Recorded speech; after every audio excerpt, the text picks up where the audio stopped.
hit the subscribe button now. تو میں نے آپ کو ابھی 2 مدرسے دکھا دیے ہیں. ایک مدرسہ دارالسلام جی دوسرا مدرسہ دارالقاسم.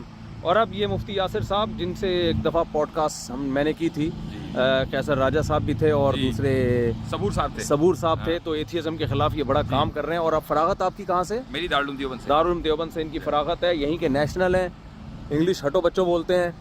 تو آپ کا مدرسہ ہے نا یہ؟ جی ہاں, ماہا تعلیم تو الاسلام. ایک ان کا مدرسہ بھی میں آپ کو شکاگو میں دکھا دوں ذرا. تو پہلے آپ تھوڑا اپنا تعارف بھی تو کرا دیں نا. میرا تعارف تو یہ کہ ہم لوگ دیوبند سے ہیں اور دیوبند سے فارغ ہیں, دیوبند سے مسلمان ہیں ویسے؟ نہیں, دیوبند تو شہر کا نام ہے نا. جی تو ہمارا خاندان وہیں سے ہے. اچھا وہیں سے. جی ہاں, تو الحمدللہ کئی نسلوں سے وہیں پر آباد ہیں. جی اور یہاں ہمارا پورا خاندان تقریباً گزشتہ 40 سال سے ہے. ہاں. اور یہ مدرسہ جو ہے یہ امریکہ کا پہلا مدرسہ ہے. اچھا. جی ہاں. اور